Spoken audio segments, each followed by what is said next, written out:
தேய்பிறை நவமியை முன்னிட்டு ஓசூர் பிரம்மமலையில் சுடலை மாடசாமிக்கு சிறப்பு பூஜை. திரளான பக்தர்கள் சுவாமி தரிசனம். கிருஷ்ணகிரி மாவட்டம் ஓசூர் பிரம்மமலை பகுதியில் அமைந்துள்ள அருள்மிகு சுடலை மாடசாமி திருக்கோவிலில் தேய்பிறை நவமி திதியை முன்னிட்டு சிறப்பு பூஜைகள் பக்தி பரவசத்துடன் நடைபெற்றன.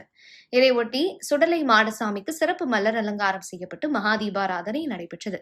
பக்தர்கள் தங்கள் வேண்டுதலுக்கேற்ப அசைவம், சைவம், சுருட்டு உள்ளிட்ட பல்வேறு காணிக்கைகளை கொண்டு வந்து சுவாமிக்கு படைத்து வழிபட்டனர். பின்னர் பூஜையில் படைக்கப்பட்ட பிரசாதங்கள் பக்தர்களுக்கு வழங்கப்பட்டன. சிறப்பு பூஜையில் கலந்து கொண்ட பக்தர்கள் தங்களது குடும்ப நலன், உடல் நலம், தொழில் முன்னேற்றம் மற்றும் தீய சக்திகள் விலக வேண்டி சுடலை மாடசாமியை வழிபட்டனர். மேலும் பலர் தேங்காய் உடைத்து நேர்த்திக்கடன் செலுத்தியும் சிறப்பு அர்ச்சனை செய்தும் வழிபாடு மேற்கொண்டனர். தேய்பிறை நவமி நாளில் சுடலை மாடசாமியை வழிபட்டால் தீய சக்திகள் விலகி குடும்பத்தில் அமைதி, ஆரோக்கியம் மற்றும் வளம் பெருகும் என்பது பக்தர்களின் நம்பிக்கையாக உள்ளது. இதன் காரணமாக ஓசூர் மற்றும் சுற்றுவட்டார பகுதிகளில் இருந்து ஏராளமான பக்தர்கள் கோவிலுக்கு வந்து சுவாமி தரிசனம் செய்தனர்.